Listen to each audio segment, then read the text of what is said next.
Monsieur Zedam, bonjour et bienvenue. Des questions d'actualité avec un invité. Chaque jour, nous décryptons lelo ezali mokolo ya pasi mingi, ezali ya mawa mingi, parce que awa na mboka ya Canada, moko ya étudiante congolaise, wa utaki na mboka Congo aye awa pona kotanga, mais likama ekweli awa awa pito komeka kosembola ba question d'actualité na nani azali Moula Kisi Elongi ya tata mokonzi, so ambassadeur ya République démocratique du Congo awa na Canada, maître Joska Kabongo Mbotenayo. Alors, bato baebi yo na politique na ya proximité ya kozala pembeni ya communauté congolaise, pembeni ya makambo nyonso ba communauté congolaise et bazalaka. Mais qu'est-ce qui s'est passé dans le dossier à Alexandra plutôt, étudiante congolaise, aux réactions ambassade et Kobima, 5 jours après Bongo disparition, il y a Mwana Oyo. Batoba Kolobake, ambassade azaki na retard, mais qu'est-ce qui s'est passé exactement? L'ambassade a été contactée quand et Likambango et Likina Mboni pour que tout soit là moi na libandeli ya Likamba. Bon, les journalistes na pesio merci mingi ndenge o se déplacer oye komona ngai pona to solo la Likambo pasi oyo ezui communauté na biso awa na mboka Canada pe na Congo mobimba eza likambo ya esengo te parce que nga na sepelaka ntango tosolola boye ntango mosusu tosolola makambo ya mosala nde nini tozotambola mais ntango tozosolola likambo ya elenge ya mbula zomemi donc 21 ans na lingala esalinga mapasi atiki biso kaka boye epuis azalaki étudiante. Il faut comprendre que c'est facile. Avant de répondre à la question, d'abord n'a apprécié à juste titre et là il y a solidarité, il y a communauté congolaise Mobimba au Bavandi na Canada. Nalingaki na kumisa ba président et ba différentes communautés nyonso pour na elan wana mais nalingaki pe lisusu na pesa lokumu na ba africain nyonso parce que likambo yango ezalaki kaka communauté congolaise te hein?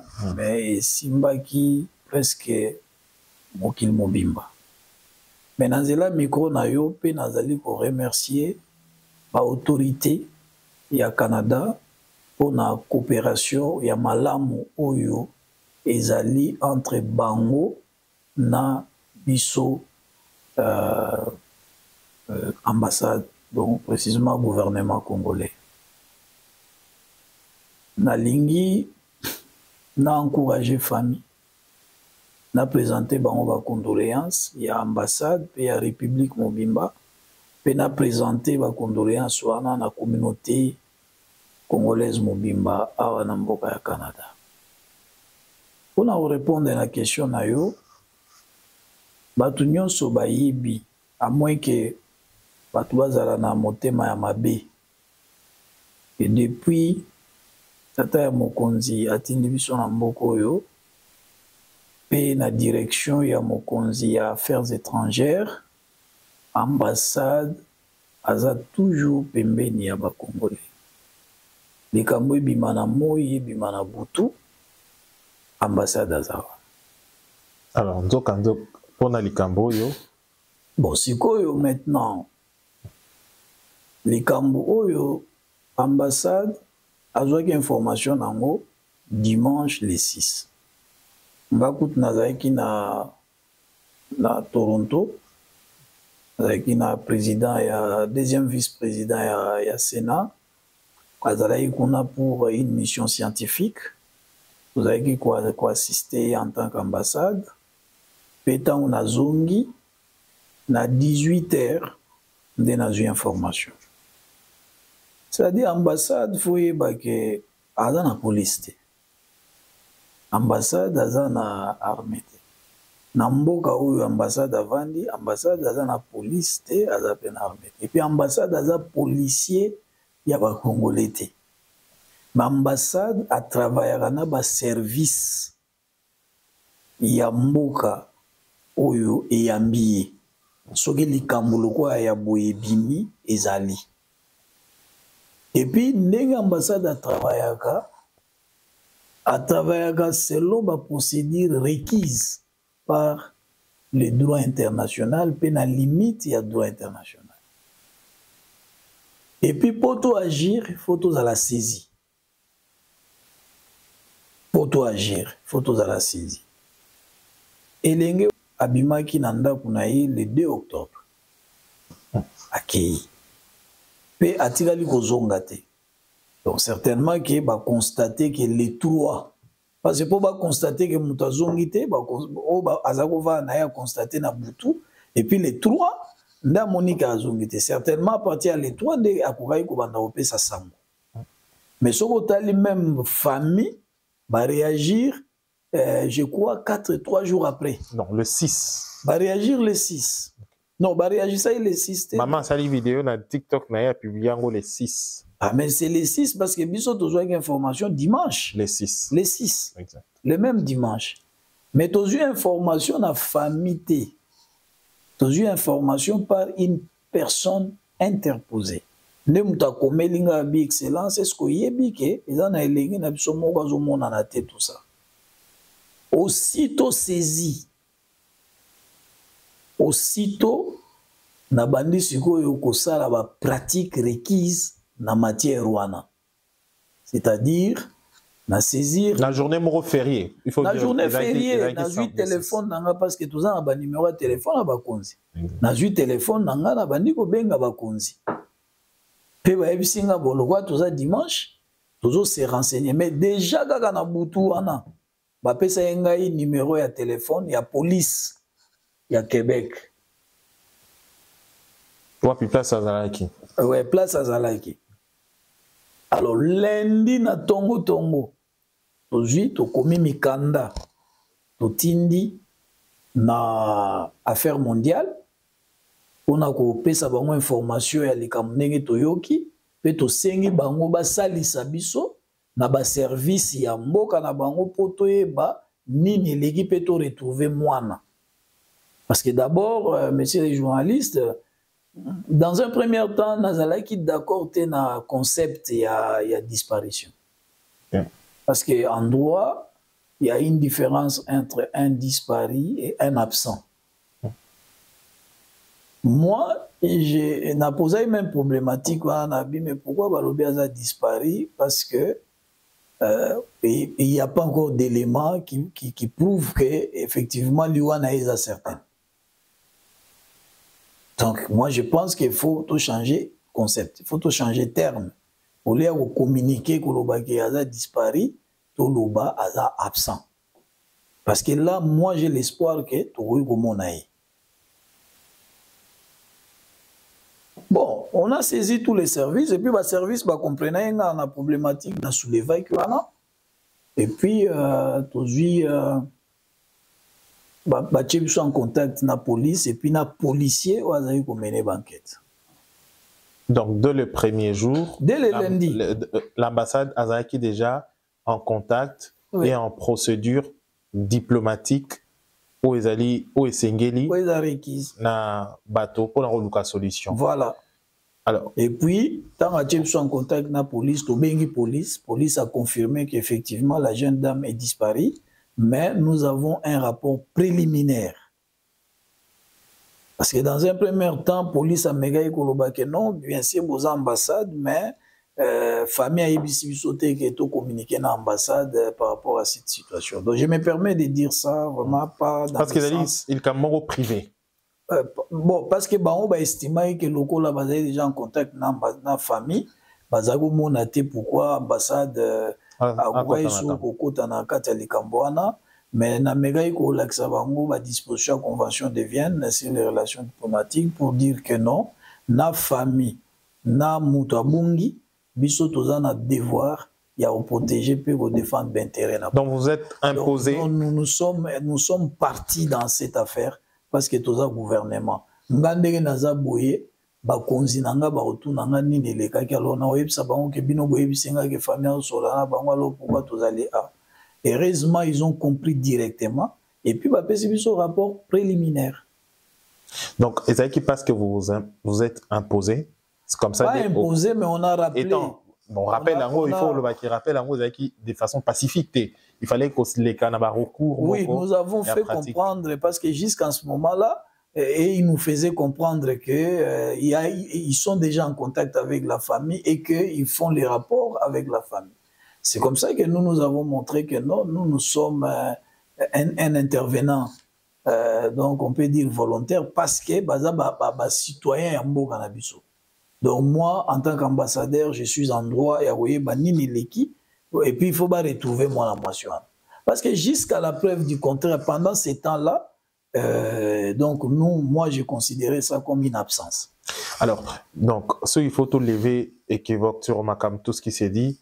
Donc, du premier jour, le 6, jusqu'à jour où l'ambassade était en communication et en parfaite harmonie, na famille, na service compétent. Bien sûr, en parfaite communication, na famille. D'ailleurs, bon, c'est une histoire qui m'avait touché beaucoup parce que je la considérais comme ma propre fille. J'ai eu très mal. Tu peux te renseigner auprès du personnel de l'ambassade. Je n'ai pas pu supporter cette mauvaise nouvelle. Parce que je ne peux pas vous dire d'autres considérations qui entrent en jeu. Donc, je n'ai pas pu supporter ça. Je n'arrivais même pas à parler avec la mère de l'enfant, bien qu'on était en contact, parce que je ne supportais pas sa douleur. Okay. Je ne voyais pas comment vraiment consoler cette douleur. Et puis les pères de la fille, je les ai encouragés. J'ai dit, bon, consolation, nous sommes Sabino, et ça, bisonne tozo bimisa maloba, mais bino ne bozo pressentir.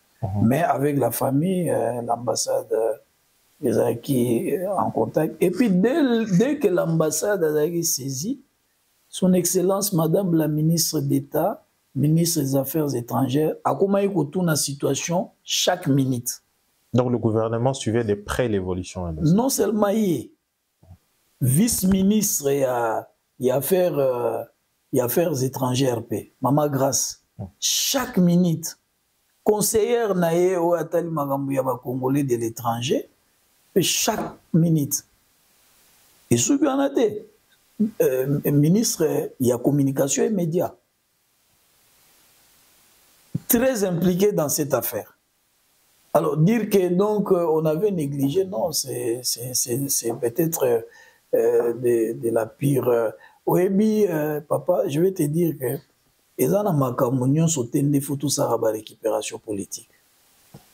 Les kamwa boye. Tokoki kozala bato to lobake non oyo loko ezali kamwa mawa beste récupération politique pété. Okay. Il faut compatir d'abord na femme. Est-ce que en ce moment Ezali peut appel au lancer pour matanga Ezali retrouver Cornae sans vie et que pas si Ezali na ngonga oyo est-ce que Ezali na moment yo ndé appel au lancer bato onyo so barolinga ko ça la buzz au barolinga rotia minduki en ce moment de faire taire nanu bakamonyo so là et là comme africain. Et puis ezala makamonyo so tende basala nango récupération politique. Makamonyo sauté ezala makamususu ya vie même na famille beaucoup za boswa na rameso qui et comme penza que les kamususu e bimi ko so nesili. Bon, donc là c'était le lundi. Lundi nous avons fait ça et puis nous avons fait les rapports à la famille et tout ça.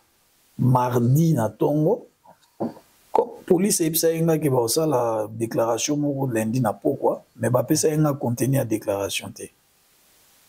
Dès baï ça la déclaration na pourquoi, excusez-moi, j'ai un petit malaise là. Baï ça la déclaration na pourquoi, ba lobby qui va arrêter disons recherche. Et créer tollé. J'ai compris ça. Parce que quoi arrêter recherche, na bateau bazali initié ba ebike et l'accité que ba arrêter banquette. Donc quoi arrêter recherche ezali que bazali sous na ba élément nouveauté par rapport à ba élément bazali nango pour pousser ba sa recherche. Mais banquette ezo continuer. Mais banquette ezo continuer. Mais si on ngata on a yoki tant on a yoki que bah arrêter bah recherche na zui initiative ya kobenga comment dire la police. Non, les affaires mondiales va faciliter ngana kutana chef ya police fédérale. Pendant que j'attendais le inspecteur général, police nationale. Oui, le quoi inspecteur général à la police. Le temps que j'attends, parce qu'il a dit que j'attends, il va me faire signe pour se diriger vers lui. Pendant que j'attendais, ba bengi ngai na bato ngana sina délégaki na Trois-Rivières parce que ba Congolais ba kutana yo nebele. J'avais délégué des gens que les gens ne voulaient même pas, je sais pas par quel esprit accepter. Bato na ba benga ba bino excellence ba outi découvrir un corps sans vie. Du coup, on a arrêté tout ce que je faisais. On a eu personnel union sur l'ambassade. Tout quitter na Trois-Rivières. 4 heures de route. Au comité sur les lits. D'ailleurs, c'était temps quand nous sommes arrivés à lever corps. Parce que la police a eu moi diversion pour Panzabatou. À ça, on dirait lever corps. Alors, tant que tu as moniqué, corps est levé, croyant qu'on avait levé les corps. Mais or, les corps n'étaient pas levés. Donc, les corps n'étaient pas levés. Donc, mais justement, lorsque nous sommes arrivés, c'est alors qu'on levait les corps. Alors, nous sommes arrivés sur les lieux, nous avons constaté et tout ça. Et puis, j'ai pris l'initiative d'aller à l'université, là où étudiait l'enfant, pour rencontrer les recteurs. Mais qu'est-ce qui s'est passé à l'université? Voilà, quand je suis arrivé à l'université, avec tous les personnels de l'ambassade, les recteurs... Ah oui, tantôt comme na université, na bande konyoso tout ça à l'ambassade, recteur a yambi biso, tout solo autour de cette situation-là, na tout niema ba question sur ba mesures de sécurité nin bazara nango pour na ba étudiants ba lojaka na site universitaire pour na ko bima et tout ça, à faire comprendre que ce sont des adultes. On ne peut pas aussi les imposer quoi que ce soit parce que c'est aussi une université, mais du moins, université dans la sécurité, les parents banga te même kotinda bana bango kotanga kuna. Eza kamoko et salami malheureusement parce que moi na biso abima ki azana droit ko bima za mutu azana droit ko bima bako condamné te que pour bima ki non. Aza mwana mwasi azana besoin ya kozwa mupepe. Azana besoin ya kotala baninga ne mususu, ça c'est vraiment son droit le plus légitime. Et sa vie privée. Bien entendu, et sa vie privée na ye abimaki batu bayebi ke ndenge abimi akozonga. Donc to solo na recteur, mais recteur aye koyebisa ngai avec un professeur que non, ba étudiant baza na salle. Baza na besoin ya poser quelques préoccupations liées na obsèque. Moi, j'ai dit, bon, c'est vrai, dans la morgue, mais je ne trouve pas d'inconvénient. Comme tous en recteur, on peut aller dans la salle. Mais quand on a continué la salle, je n'ai pas trouvé que des étudiants. J'ai trouvé des gens que je connais qui militent au sein des partis politiques. Parce que je les connais, j'ai des images même de certains, lors des élections de 2023, ici à l'ambassade, comment ils s'étaient comportés. Okay. Et on avait même fait venir la police Kantassi. Okay. Donc je les ai vus. Bon, moi j'ai dit, bon, ça va, il n'y a pas de problème. Tous les Congolais, on va... Peut-être cette fois-ci, devant triste nouvelle, on va faire terme des armes. Bon, il n'y a jamais eu de guerre. Donc, et puis, il faut que les gens sachent. Parce que moi, j'ai toujours dit à la communauté, première chose, respecter les lois du pays qui nous a accueillis. Deuxième chose, savoir que le Congo, c'est notre dénominateur commun. Troisième chose, avoir l'amour du prochain, du Congolais. Et avoir l'amour du Congo. Ça, c'est le message du président de la République. On attend Moussara tous les jours. Pour nous expliquer que Togo en a pas de différence, il y a Magambetali politique, Togo en a pas de différence, il y a Magambetali religion. Togo en a pas de différence dans Magambetali culture, mais Congo est un dénominateur commun à biso. Tout y a un discours séparatiste, oyo banguna ya mboka na biso bazo profiter pour baya ko yiba ba richesse na biso ba kendo tonga mboka na bango. Parce que dès lors que ba yebi déjà faiblesse na biso ba congolais que toyoka na kate bazo profiter wana pona osala n'importe quoi. C'est comme dans un mariage. Lorsque moi sina mobali bazo yoka na te batu musu ba profiter. Alors ba congolais batu basi ba yebi biso na comportement ya ba discours séparatiste ya ko confondre confondre intérêt général na ba intérêt personnel privé. Tu vois? Donc ça c'est un discours que moi j'ai toujours véhiculé. Et quand je vis ces gens-là dans la salle, moi ça ne m'a rien fait parce que ce sont des compatriotes congolais. Alors aussitôt on a commencé la cérémonie. Oh, et ils étaient venus avec d'autres idées. Donc comme j'ai dit là, donc de faire des récupérations. Et puis lorsque ils ont commencé à poser des questions et nous répondions à ces questions-là, l'organisateur de l'activité a demandé les micros, pas même l'ambassadeur. Donc, professeur Wana. Professeur Wana sengi micro à l'objet que namoni ba question bozo tourner na likambo moko. Na bengsaki bino awa pona makambo etali Bobsec, organisation Bobsec. Bino pe bonga botu na ambassadeur organisation Bobsec. Mais bozo tourna ba question, so ba question micro, vous répétez les mêmes questions, vous tournez autour de ça. Donc comme 18h, moi j'ai un cours à donner. Na ligne to arrêter et puis to libérer ambassadeur à makamso ça et puis to libérer recteur.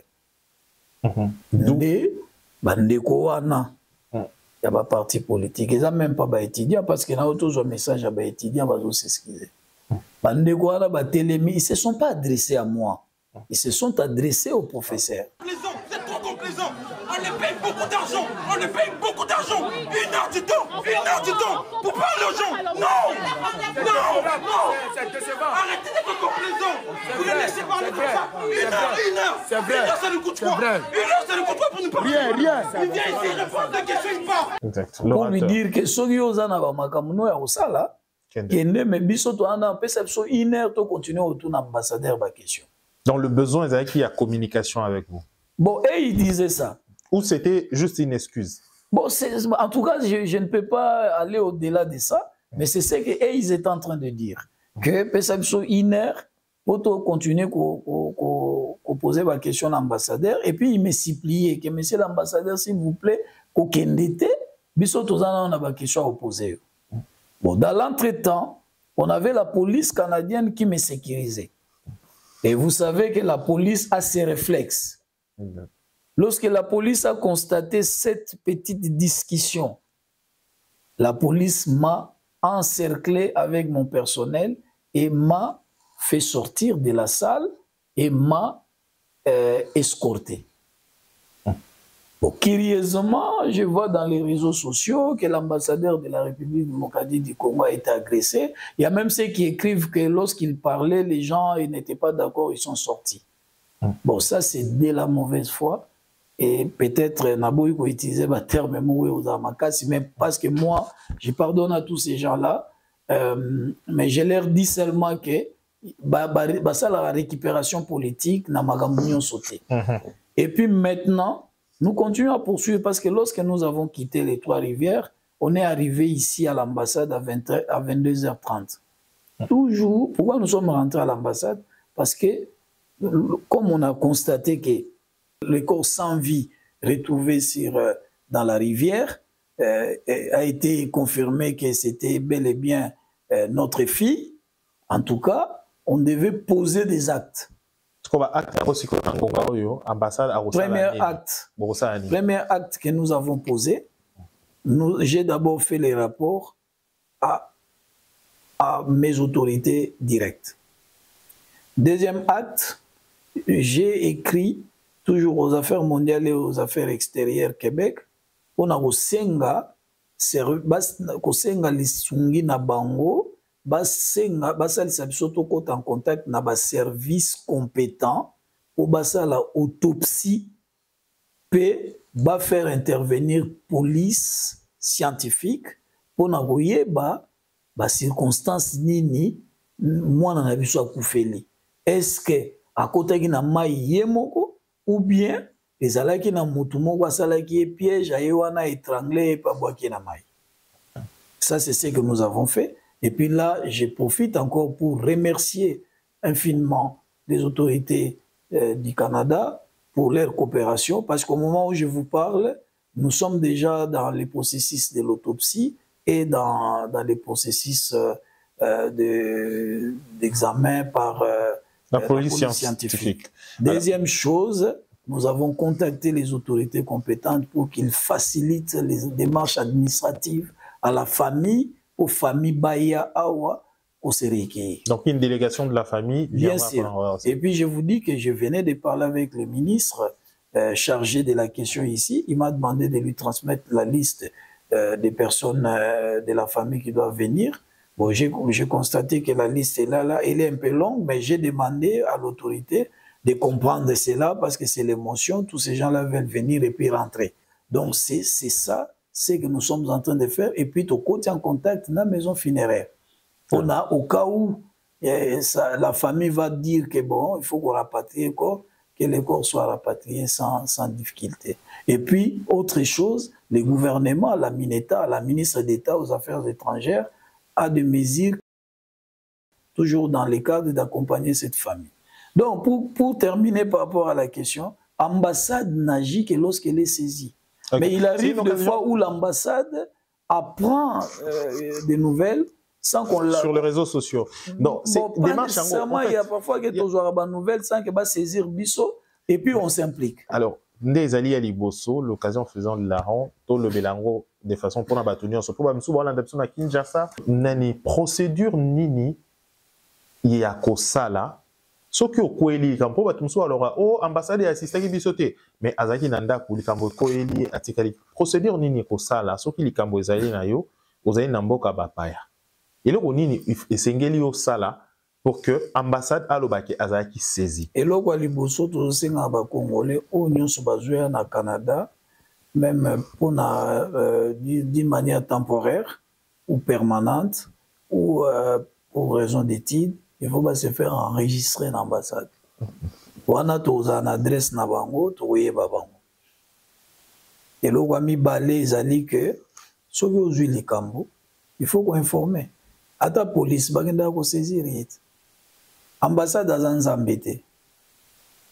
Po aye ba me bande ko nyonso ba congolais nyonso ba va na Canada depuis toye ba yebi ke ambassade malgré ba occupation belé tozala nango soki likambo ezali l'ambassade s'implique toujours. Et puis toutes ces communautés congolaises ici au Canada, en dépit à la contradiction interne, ça c'est tout à fait normal. La famille sur les Cambodgiens. Au Bazalaranango, entre Bango, mais ce sont des gens de bonnes dispositions. Oyo, on essaye de travailler avec. Question Oyo, Ezali a Ndekomoko Ayaki na conférence. C'est vrai que nous Ezali va comprendre qui question na nité. Atuni à lobby que l'ambassade ezali na communication ni na bato na eto moyen de communication ezali moi kokoso na ambassadeur. Est-ce qu'aujourd'hui l'ambassade de la RDC est na passe ya commun et en Canada? Non, on a répondu qu'il ndeko wana na ebseke ke kozwa makambo akalate o memango lelo. Aujourd'hui, ils ont vraiment ba service ils ont amélioré contrairement na lobité qu'ils ont amélioré totalement parce que Raphaël, na webso que nazana des grands soucis. Des grands soucis. Premier souci na nazana ngo, ils ont problème, il y a ba passeport. Ba Congolais belé, ba salisi passeport à wan ambassade, mais et sali mikolo belé ba retirer ba passeport wana. Onyo sezoko ya ambassade. Okay. Mais qu'est-ce qui se passe dans la procédure? Il y a passeport. Ah, on est beau ça à passeport. Tes passeports sont mutués à se faire capturer. Ah, toujours ba donner wana na mbongo indi na Congo na Kinshasa. Mais avant peu affaires étrangères a imprimé ba passeport et les déclaration na service va bien à identification. So que les na service à identification et que na service on a identification et Monique Koko Suezali est bloqué dossier. On est la responsabilité ambassade. Ce qui fait que le dossier c'est valide. Bon, ce sont des termes un peu techniques. C'est-à-dire que l'empreinte c'est superposé. Donc, en tout cas, ils ont un service à identification. Il a copié ça va détail. Il y a makambo ambassade. Mais notez que lorsque l'ambassade fait capturer les gens, le dossier est envoyé à Kinshasa avant direction à la chancellerie à Zoa en charge dossier. Il faut d'abord service à identification à valider. Okay. Alors parfois, bandeko mususu, dossier n'a pas bloqué qu'on a. Bon, autrement, peut-être un problème d'ordre technique. Mais au début que biso na Canada, tout ça vraiment à l'extrême, tout ça mon musika. Il y a un félicité Mineta, ministre d'État, a soufflé un élément qui y a une démarche naie, a ça la maka c'est que cette fois-ci, ba passeport et ça la maka na ambassade. Okay. Comme ça, et au facilité marambo belé. Parce que net biso a ba to futa na dollar canadien. So ba futi na dollar canadien, il faut convertir en dollar américain et puis koluka moyen au ça transfert. Et puis to tim da mutu mobimba po alanda dossier na Kinshasa. Ta la distance. Au souci na zango ezali que bandeko tant ba ça net sikoyo, j'ai bloqué un certain nombre de dossiers ici. Pourquoi?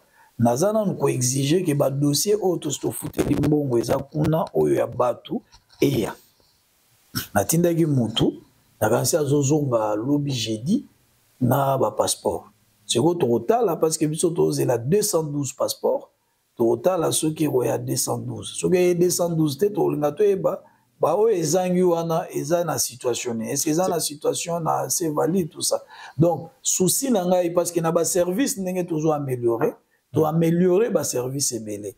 Mais na côté passeport ba te belé ba ko zongi. Non, na côté passeport, je dois avouer que moi-même je ne suis pas satisfait. Deuxième chose, c'est un problème na kata communauté. Na communauté batu individuellement ba solo l'arabien. Baza na problème té et puis na apprécier vraiment qualité ya ba congolais belé au baza na Canada. En dépit ya magambo tozo déplorer. Moi, je la félicite à Rabango. Mais là où je ne suis pas d'accord, je constate qu'il y a un démon de séparation. Okay. Discours moro séparatiste. Or, que Batouazo est battu que le discours séparatiste, ils ont kabola mboka na biso. Ils ont tinda banguna ba profiter nango pour basala mboka na biso mabe. Chef de l'État Azali ko insister sur l'amour du Congo, l'amour des Congolais. Et ça, il insiste beaucoup. Donc, linga mboka na yo, pe linga Congolais. So bozana kata une organisation parce que ba communauté on est ba organisation. Eza ba organisation canadienne. Mais oyo ba membre nango baza ba ressortissant ya Congo. Ngai, en tant qu'ambassade, je traite avec les associations. Pourquoi? Parce que on va regrouper les Congolais. Et ça facile à travers Bango pour na toko mega la Congolais. Mais rôle na biso ezali à défendre chaque Congolais individuellement. Voilà. Et non la communauté. Et non la communauté. Alors. Mais la communauté est très nécessaire parce que la communauté. Ça a parti à la Congolais. Oui, et puis besoin encadrer les Congolais. Parce que les Congolais belé ya au Canada, mais grâce à la communauté, on a des Congolais à se retrouver. Est-ce que l'ambassade apporte naïs ali polele pour na ba Congolais nyonso? Mais yo journaliste, c'est ça l'enquête. Parce que si on répond, les gens vont dire toujours que l'ambassadeur a se défendre. Parce que les gens, au moni Raphaël, Motuso a l'ingyote, a to pesier lola. A l'ingyogate. Batu muso ba ina batu par antipathie naturelle. Au sali logote, bo soignité, mais a se pelanote. Ça existe. Tala makambo mokonzi ya mboka zo sa na Congo, papa. Mais au mona batu bazaka koloba mabe so ozwi na projet ga ya rocado eza na ville ya Kinshasa tala ndenge zo progresser avec rapidité Donc tout ça, c'est rien. Dans le domaine de la diplomatie, c'est que le président de la République a pu faire dans le domaine de la diplomatie. Mais c'est quoi votre appréciation étant diplomate, ancien diplomate? Mais oui, mais je vais rappeler que Ngana continue affaires étrangères comme stagiaire professionnel. Ok. Et puis stagiaire professionnel, normalement, délai à 6 mois. Moi, j'ai fait 2 ans de stage professionnel. J'ai dit bien 2 ans. Bon, je n'étais pas seul. Nous étions un groupe de jeunes étudiants qui venaient de l'université. Et puis, tu voyez, ça, un stage professionnel. On a fait 2 ans de stage professionnel avant tous engagements. Donc, j'ai vu comment est-ce que la diplomatie, lorsque nous sommes entrés dans est-ce que Zalika Motobaboua qui Non, non, pas du tout. Moi, j'ai été engagé comme agent de bureau de première classe. Donc, on a bas de l'échelon. Un agent de collaboration. J'ai été formé, ça je dois reconnaître que les affaires étrangères m'ont formé. Na gravir ma grade normalement. C'est pourquoi à chaque fois quand il y avait contrôle à la fonction publique, moi je n'avais jamais un problème. Donc j'ai été engagé comme agent de bureau de première classe et puis na gravir ma échelon, n'a exercé même fonction à secrétaire général. Avant que le président de la République, ACP là, continue dans le Canada. Donc, na yebi ndenge ni diplomatie ezali na voilà ni solo mukeka kape na yebi tengonga parce que TV za ngonga na betelo solo ngana koma directeur juridique d'affaires étrangères pendant 5 ans. Comment? Et puis j'ai été nommé d'abord par ordonnance et à président de la République et puis j'ai été nommé par le ministre des Affaires étrangères comme directeur chef de service la mise en place à Salai. Alors le kumbu nanga qui directeur ezayeka mutuka. Comment ça? Salaire ezayeka malongate. Tozaki jamais kozwa frais de fonctionnement. Il y avait jamais les frais par exemple au babenga fonds secret de recherche. Pour la première fois lorsque le président Félix accède au pouvoir. Je suis dans mon bureau. Je vois la comptable publique de l'État m'appeler. A tout le monde, monsieur le directeur, vous êtes au bureau. Moi j'ai dit je suis au bureau. On a dégagé, on a vu dans la section, on a dégagé, bateau bazana antichambre, pour nazoya wananga. Mais pour yo, il y a fongana dégagé, ba secrétaire nanga ina dégagé bango. On a excellence, c'est vraiment discret. Oh, ermugona na kamanga mais comptable azan de komwasi. Azo bisangana dégagé bateau eza discret, lika munini yango wana. Tellement qu'elle a insisté, non non na dégagé bango te mais porte nanga ya pembeni. Eza polele ya okota par portoire. Na mona zoya na ba gens na ye, na ba sac ya mbongo. Donc pour la première fois depuis nazala ki directeur. Ezaika ngai te mais biso nyonso groupe na biso ba directeur 14. Donc aye na ba sac ya mbongo ache wana, on fait de fonctionnement. Papa, chose au bando simba. Na toki mais climezo sale. Yes, nala tuni mais frais de famille, frais de fonctionnement, ba pesi. Mbongo ebele. A signé senga papi. Donc pe a aider ngai pona ye bandenge nini ya ba dépense nyonso na osala na za na justification ba dépense wana parce que dans 5 jours je crois si je me trompe pas, il faut na payer sa rapport ya ba dépense sur la salaire. Tala na makambo comme ezaki première fois on a eu frais de fonctionnement, na ebaki teke na koyi ko dépenser on a ba nini nyonso te. Na changé mesa ya bureau, na changé ba kiti ya bureau, na changé ba tapis donc bureau est changé. Ya ebo ya tuninga oyo ninga bike mbongo oyo pesa ngabi non, ba frais de fonctionnement ba somba nango ba biloko te, o ba benga ngo détournement. Mais comptable ndaye ko ebisanga lobi ke non attention. Le détournement. Ba frais de fonctionnement malgré ba peso eze belé boy. Yango fo somba ga biloko tel. Mais nga na somba déjà ba mesa na changer même ba couleur na sombi pe ba bureau na ba bureau mususu ya ba agent na tcheli bango ba mesa ya sika na tcheli bango ba biloko sika. Non, tu vois un peu ça. Et puis au-delà de ça, 2 semaines après, la même comptable m'appelle encore. On a joué à l'issous. Nini, on a fait des fonds secrets de recherche. yango eza sonné ono oyo bapesi yo pour organiser service oyambaka bapaya libanda et tout. C'est à disposition. Mbongo wana navandisa yango na bureau ata un mois nazobanga kosimba on a vu me baoya okanga ngai. Nage omona ministre ngabi me comptable ayelinga mbongo moko kuna yo mes affaires. Abi me eza mbongo pona na musala oza. Ça dit que le président de la République Félix Antoine Tshisekedi musala azosala ozomona ke mais étant ancien diplomate obandi na se mulexi ba bibu ebele obandi elenge ti lelo appréciation na yo ezali nini na makamatali volet diplomatique ya tata mokonzi to makamba kosala na diplomatie na voye biso ke volet diplomatique ya chef de l'État ezali extraordinaire na likambo nini diplomatie d'abord il a prôné pour une diplomatie d'ouverture. Omoni mboka na biso ezalaki na situation monene otoyebi ya guerre.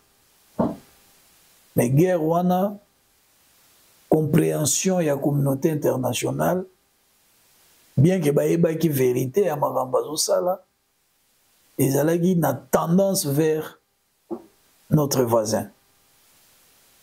Mais tant que Tata Mokonzi a koti na kati ya pouvoir, d'abord, asali une diplomatie offensive. Abanina côté Kamboka, parce que lelo batwazo loba oh non, président de la République, azosa bava jebele, ba contredire ba professeur au batang sibiso. Le professeur Lukiana il est encore là. Le professeur Kitima, mon aîné que j'ai sali, il est là.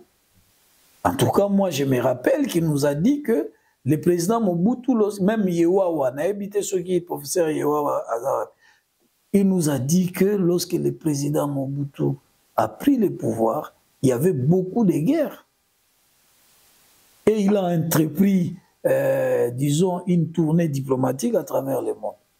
Il faut éviter cette politique stéréotypée. Il faut éviter cette opposition stéréotypée. On ne fait pas de récupération politique dans makambo nyonso.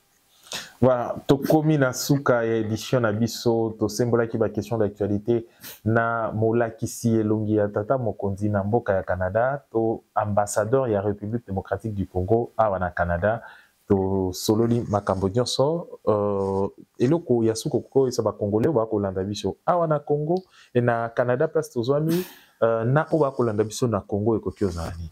Non, eloko suka na ko loba do na yoki batu basali ba interprétation erronée ya makambo elekaki na kati ya salle. J'avoue qu'il y a eu des gens qui sont venus pour faire la récupération politique, mais parce que en toute évidence, je ne peux pas faire aussi l'unanimité sur tous les Congolais qui sont ici, mais du moins la majorité des Congolais au Canada, c'est que l'ambassade a toujours été à ses côtés et nous travaillons vraiment pour donner des résultats escomptés. Nakata Makamdo, tout ce qu'on a raconté qu'il a été agressé, bon, est-ce qu'on Muto va agresser et puis Batouana Bazaïkouana Baza Makas Kolegangai, so va agresser Inga Belenaza na hôpital. Mais au Koutingaï na bureau, na yagi lelo na bureau na 6 heures. Na yagi 6 heures malgré tout son gaïnda ku minuit, mais na 6 heures na zagi déjà awa. Batouba yeba ambassade azo ko accompagner famille Oyo Bazu Likama.